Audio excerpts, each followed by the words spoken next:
Are you stuck at IELTS Band 6 in writing? You're putting in all the work, you're practicing like crazy, but that score just won't budge? Well, you are definitely not alone. And the reason why? It might be a lot simpler than you think.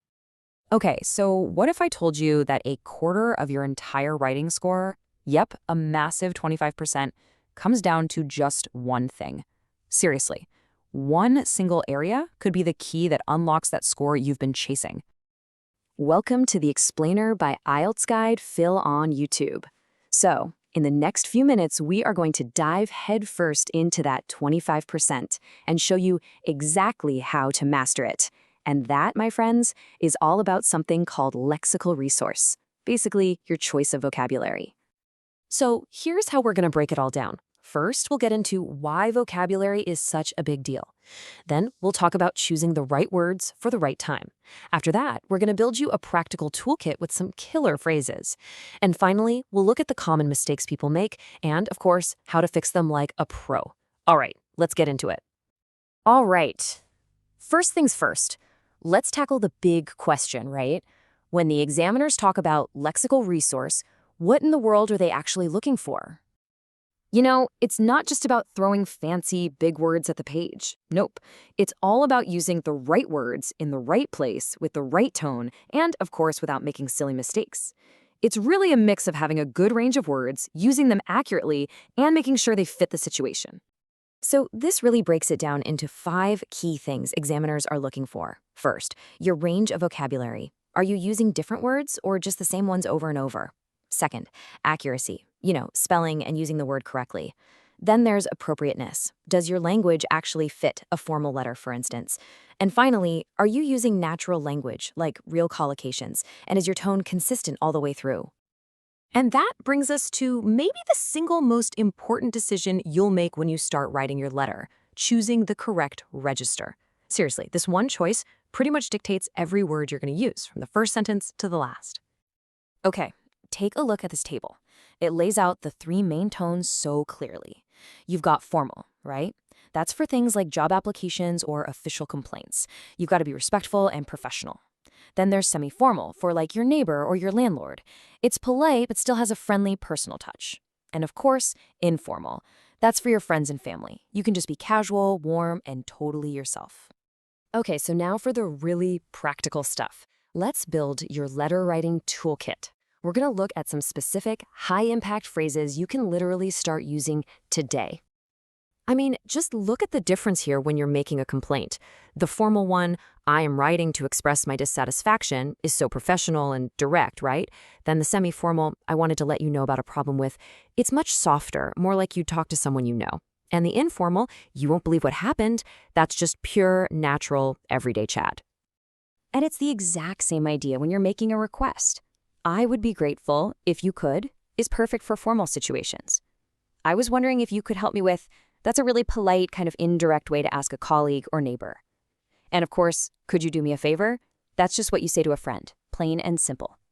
All right, let's see a real before and after.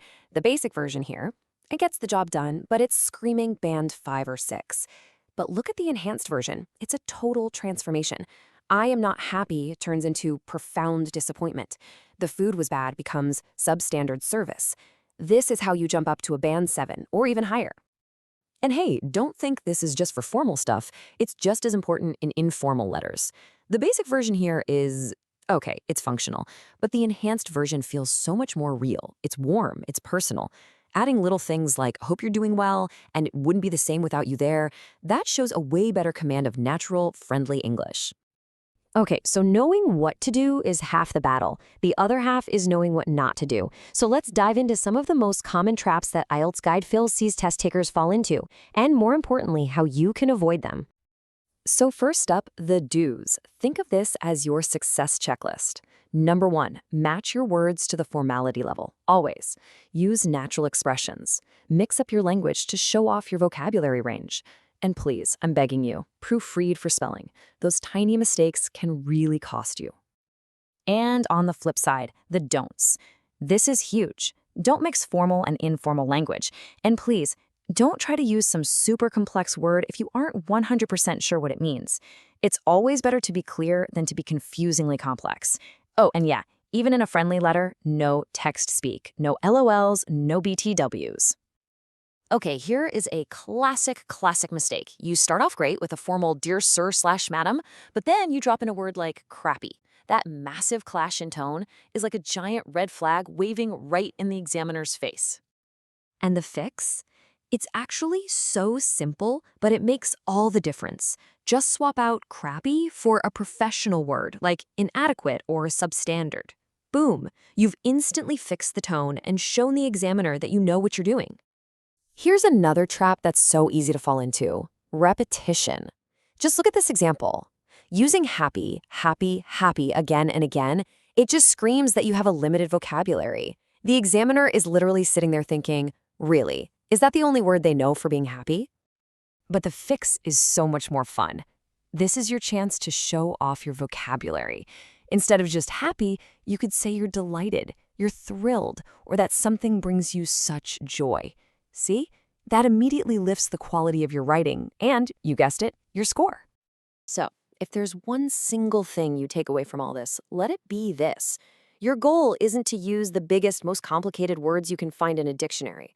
The goal is to use the right words and use them correctly. Being appropriate and natural is always going to get you a better score than trying to be complex and getting it wrong. And that brings me to a question for you.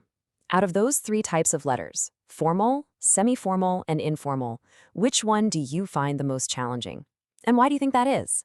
I'd love to hear your thoughts, so drop a comment below and let's talk about it.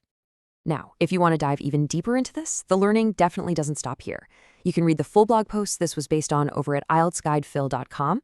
And of course, there are plenty more explainers right here on the YouTube channel, some really in-depth episodes on the Spotify podcast, and a whole community waiting for you on Facebook. All the links for everything are right down there in the description. And finally, if you feel like you're ready for some one-on-one personalized feedback on your own writing and speaking, you should know that IELTS Guide Phil offers an online coaching service designed to help you hit that target score. If you want to find out more about that, just leave a comment below. Thanks so much for watching,